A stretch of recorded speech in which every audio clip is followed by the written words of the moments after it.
რა ხდება მარიჯანის 4 ნომერში? ამ კვირაში ძლიერი წვიმის შედეგად სამშენებლო მოედანზე ქვაბულის ფერდი ჩამოიშალა. ადგილზე ცენტრპოინტის დაუსრულებელი მშენებლობის ნაცვლად მრავალსართულიანი კომპლექსის აშენების ვალდებულება კომპანია Nextdoor-მა 2021 წელს აიღო. მაშინ ცენტრპოინტის დაუმთავრებელი მშენებლობების დასასრულებლად რამდენიმე კომპანიასთან მოხდა ხელშეკრულების გაფორმება. Nextdoor-თან ერთად მშენებლობების დასრულების ვალდებულება აიღო CMC-მ, მეტრამ, X-მშენმა და Arki Development-მა. თბილისის მერმა გუშინ თქვა, რომ კომპანია თავად ცენტრპოინტის დაზარალებულებმა შეარჩიეს.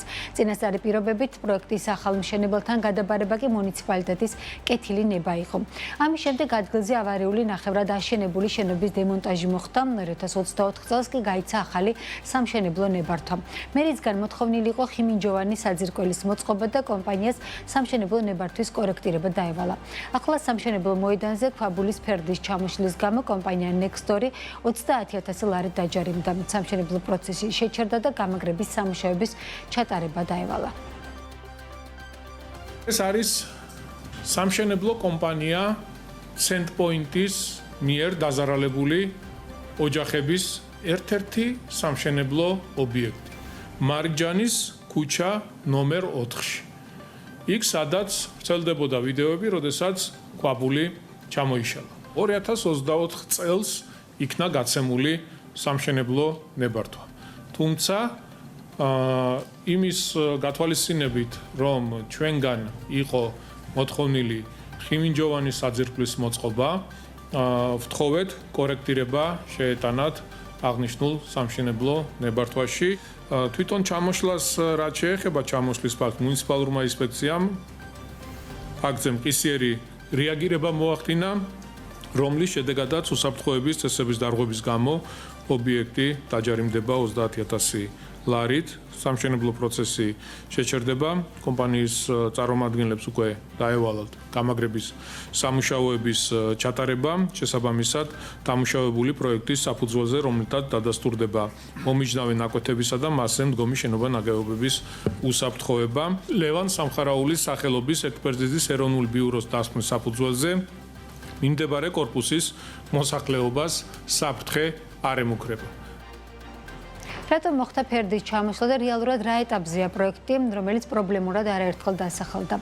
ანა გოგიშვილი Nextdoor-ის მმართველი პარტნიორი გვერდდება საქმის კურსში და მისგან მოვისმენთ განმარტებებს. ანა, მოგესალმებით. მოგესალმებით, მადლობა. მადლობა, რომ შემოგვიყვანთ. მოწვევისთვის. ეს დღეები ეპიცენტრში ვარ ჟურნალისტების, თუმცა ვთვლი, რომ თქვენი გადაცემა ძალიან ობიექტურია და მოხარული ვარ, რომ პირდაპირ ეთერში ვარ, რადგან ყოველთვის შეცვლილი რეპორტაჟები გადის სხვა ტელევიზიებიდან. რაც შეეხება მარიჯანის, ნამდვილად რომ ყველა კითხვაზე გაცეთ პასუხი, რა კითხვებიც რაც შეეხება ცენტრპოინტის დაზარალებულ ობიექტს, ბევრჯერ ვარ ნამყოფი თქვენთან ამ თემაზე. 2021 წლის 6 აგვისტოს გამოიცა პირველი განკარგულება. მაშინ დადგინდა უბრალოდ ხელშემწყობი ღონისძიებები, რა უნდა გაკეთებულიყო. შემდეგ წლები გრძელდებოდა ხელმოწერები მოსახლეობის. ამასობაში ეს შენობა 15 წელი იყო გასული, არც არც კონსერვაცია ქონდა გაკეთებული, არც მსგავსი არაფერი. აწვიმდა, ათოვდა და სრული ბედნიერებისთვის ბეტონი მარკას აიჭერდა, საძირკველში წყალი იდგა, ძალიან დიდი წვალების მერე დაინგრა ეს შენობა.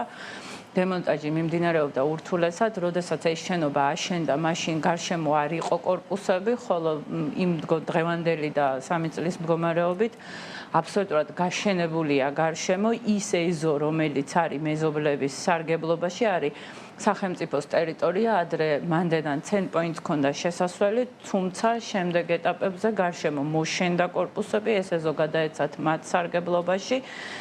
თვითონ ის კორპუსი, რომლის მხარესაც ჩამოიშალა ქვაბულის კედელი, ფერდი ჩამოიშალა, მარტო ფერდი არ ჩამოიშალა, იმდენად დიდი ნალექი იყო, ფერდი წამოყვა ამას, მაგრამ კედელი გადმოვარდა ბეტონის თავისი გამბჯენებით.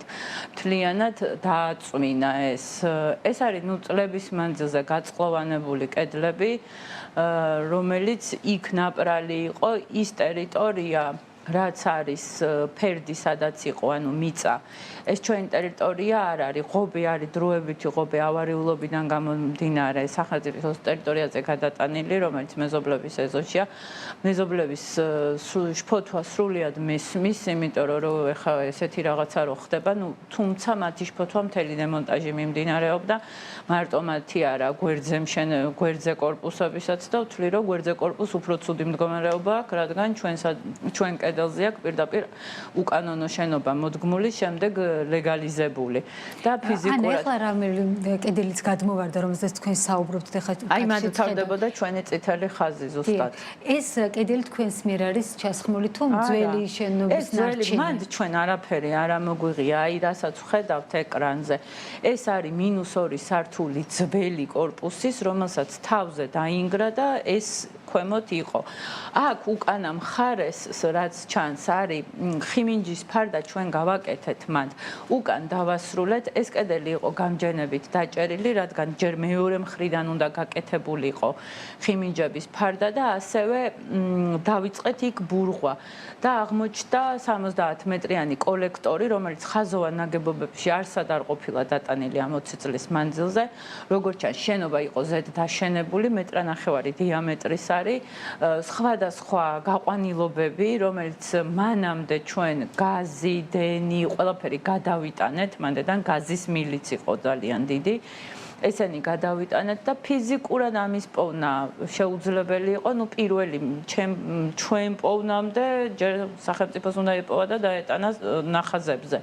აი ზუსტად მთელი იმ კედლის გასწვრივ არის, როგორც გითხარით, 1.5 მეტრი დიამეტრის ძალიან დიდი კოლექტორი, რომელიც შემდეგაც გადაეწყო ხიმინჯების ფარდა კონსტრუქციულად და ახალ ხიმინჯების ფარდაში, რადგან იმ კოლექტორის დემონტაჟს ბიძგები ექნებოდა, აქეთაც დაემატა ხიმინჯები. თუმცა არის მთავარი საკითხი აქ, რომ გვიწევს წითელი ხაზის გარეთ გადასვლა ხიმინჯის გასამაგრებლად, რადგან ფიზიკურად წითელი ხაზი რაც არის ეს კედლები რაც ჩანს, ამის გარეთ. გარშემო არის იქით მხარეს მეტროს მხარეს, ანუ არა, აქეთ კორპუსის მხარეს ეს არის მუნიციპალიტეტის ან სახელმწიფოს ტერიტორია სერვიტუტით, ვაჟას მხარესაც სახელმწიფო ტერიტორიაა. ეხლა დაგვევალა და ისედაც ამაზე დრო არ დაიკარგება, იმიტომ რომ ისედაც გაკეთებული იყო ეს გამაგრების პროექტი და მუშა პროცესში ვიყავით. სამხარაულის ექსპერტიზა ჩაუტარდება ამ პროექტს, რომ ესეთი კონსტრუქცია მუშაობს კარგად თუ არ მუშაობს, რადგან მანდ გამაგრება რაც იყო, რა თქმა უნდა თვითნებურად არ იყო. ესეც დაექსპერტებული იყო, ესეც კონსტრუქტორების მიერ გაკეთებული, მერე დაექსპერტებული, მერე მერიასთან შეთანხმებული, შემდეგ შესრულებული და ექსპერტიზით კიდე მიღებული და კიდე ჩაბარებული. ეხლა რეალურად ახალი სამუშაოების ჩატარება მოგიწევთ გამაგრებაზე. იცით რა არის, როგორც ეს რამდენად გიძვირებთ პროექტს? ანუ როგორც აღნიშნე, ახალი სამუშაოების ჩატარება არ მომიწევს, რადგან ისედაც მზად მქონდა. გუშინ წინ მოხდა და მე ამ ხელა პროექტი უკვე მზად მაქვს, რომ ესე შეთანხმდეს. ოდნავ, $1,100,000 დაახლოებით, ცოტა მეტი გაძვირდება. ჯდება ამ ქვაბულის გამაგრება. მე გულისხმობ მხოლოდ ფერდის ნაწილების გამაგრებას. ეს ახალი დამატებითი ხარჯები რამდენად აისახება იმ მოლაპარაკებებში, რომელიც თქვენ გქონდათ მერიასთან, იმიტომ რომ მე მახსოვს გარკვეული პირობების დაცვით გქონდათ გადმოცემული 27,000 კვადრატია აქ გაყიდული, მოსახლეობაზეა გადაცემული, ანუ დაზარალებულები არიან. მხოლოდ 7 სართულია საინვესტიციო, დიდი ხანია ეს ციფრები აცდენილია რეალობას.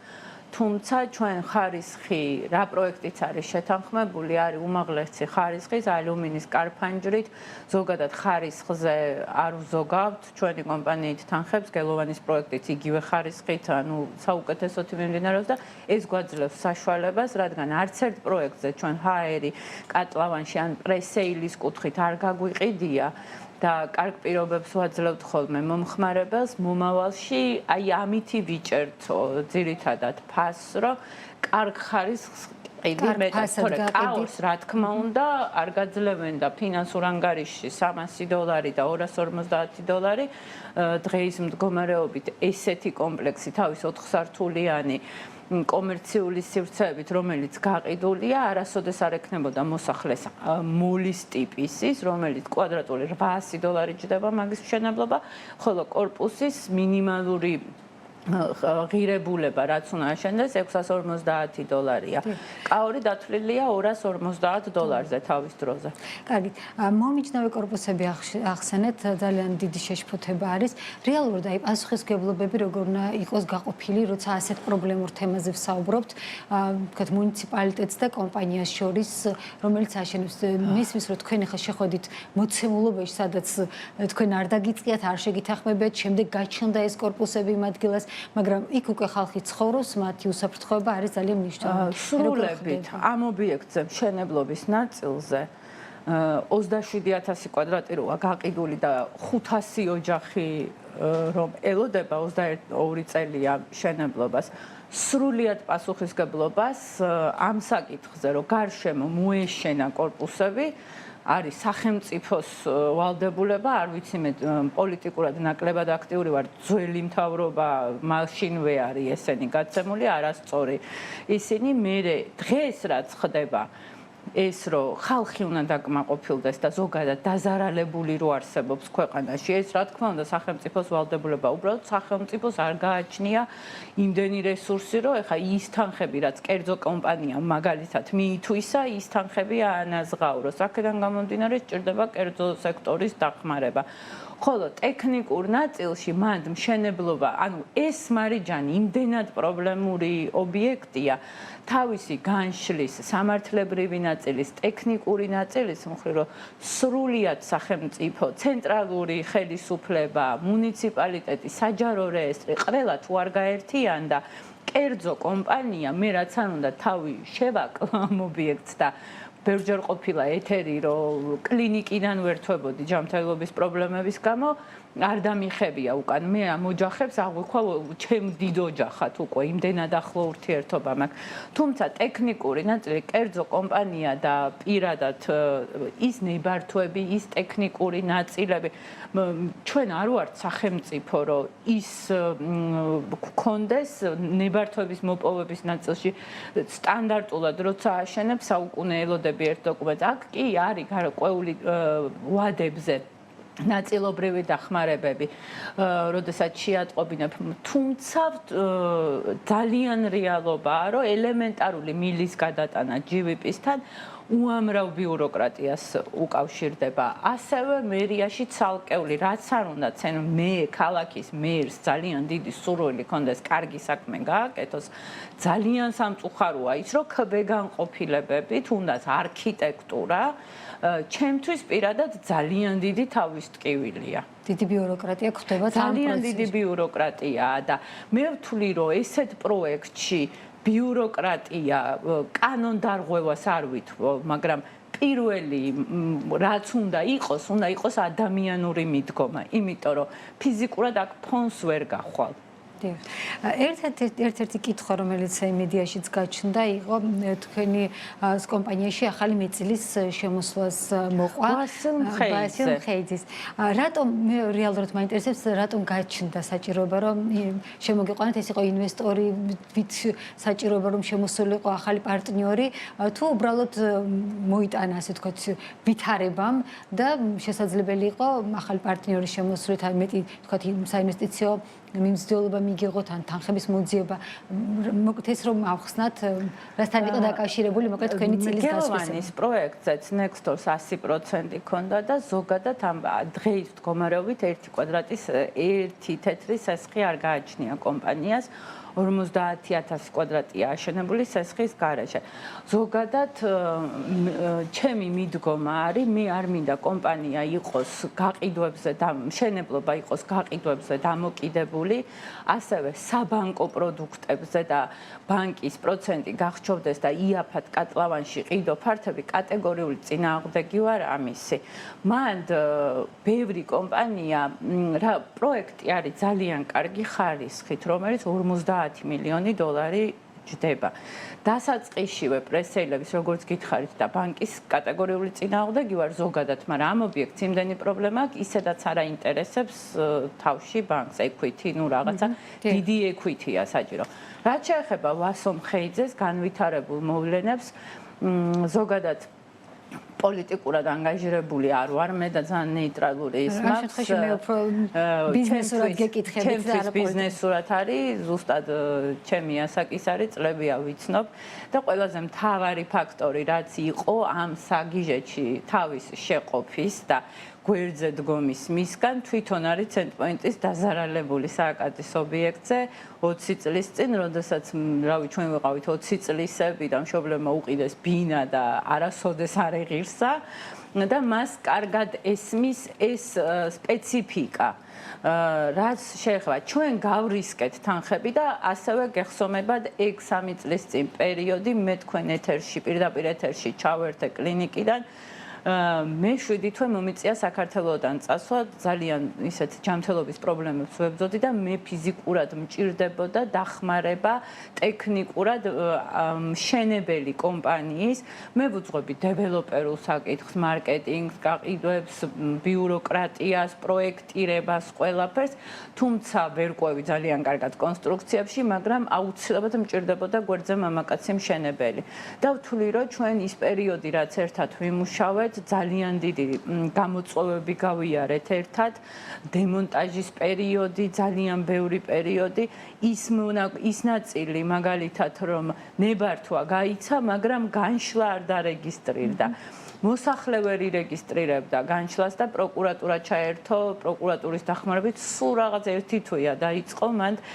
განშლის რეგისტრაცია მოსახლეობაზე არამც თუ ჩვენ საინვესტიციო ფართებზე არც მას არც ჩემ კომპანიას ჩვენ ეხლა თუ პირამე თანხები გვაქვს ჩადებული თანხები არის გარისკული და უკან არაფერი არ უდგას ამას კარგი, და ბოლოს მინდა მითხრათ რა გეგმები გაქვთ, ანუ ახლოს როდის ვიხილავთ ბოლოს და ბოლოს ამ კომპლექსის აშენებას, როდის დაიწყებთ, ასე ვთქვათ, ხილულ სამუშაოებს, მესმის რომ ქვაბულში გამაგრებებს შევიტანეთ სამხარაულში ჩვენ შეგვიჩერეს მშენებლობის ნებართვა, რადგან გვითხრეს რომ კანონი, ანუ ჯარიმა გამოგვიწერეს 30,000 ლარი სამშენებლო ნორმების დარღვევაზე, თუმცა ნორმები არ დამირღვევია, მაგრამ მესმის ეს რას ემსახურება, როდესაც შენი წითელი ხაზის იქით ერთი მუჭა ქვიშა მაინც ჩამოვარდება, შენ დარღვევად ითვლება.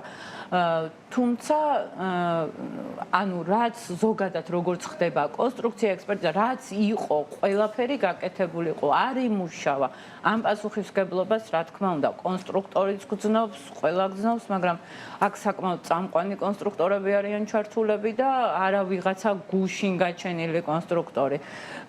თუმცა ვთვლი რომ ის თქვენ გაინტერესებთ მე რას ვგეგმავ, რა თქმა უნდა. რას აპირებთ, რომ აი ვადებთან დაკავშირებით მე მგონი ალბათ ვინც გვიყურებს, ვინც არის ის დაზარალებული, ყველა საინტერესოა. სამხარაულიდან როგორც კი იქნება ექსპერტიზა და ჩვენ დაგვთავენ ნებას რომ გავაგრძელო, პირველ ეტაპზე ქვაბული უნდა გამაგრდეს, თუმცა მინდა საზოგადოებასაც მივმართო და ყველას. ეს ახალი არაფერი არ მომხდარა ის, იმიტომ რომ ქვაბულის გამაგრების პროექტს 4 თვეა ვაკეთებდით და მზად მაქვს, იმიტომ რომ ისედაც უნდა გაკეთებულიყო. მან კოლექტორი უშლიდა ხელს რაღაცებს, უბრალოდ ეხლა გამოიკვეთა ის, რომ მარტო ის მონაკვეთია საჩქარო. მან რა თქმა უნდა ისეთ ჩინეთის კედელს გავაკეთე. თუ გაქვთ ეხლა აი მაგალითად რომ 2 წელიწადში 3 წელიწადში დასრულდება ეს კომპლექსი. მან იმდენად დიდი ასაშენებელია ვადა მშენებლობის ნებართვას 2029 წლის ბოლომდე აქვს. აუცილებლად ანუ პროცესები გვიჩვენებს 1 წელიწად ნახევარი ნულზე ამოსვლას, მან ტექნიკური პრობლემებიდან გამომდინარე, თუნდაც არ იყოს ტექნიკური, მაინც დაგჭირდება. მთავარი ვადა მიდის ყოველთვის კატლავანში, იმიტომ რომ შენობა დგას ბალიჩზე, აბსოლუტურად საძირკველში ხიმინჯი არ აქვს და 26 მეტრიან ხიმინჯებზე უნდა დავსვათ. ამაში კორექტირება არ მომხდარა, პირველივე დღიდან ესე მაქვს. ესეთი შეთანხმება იყო.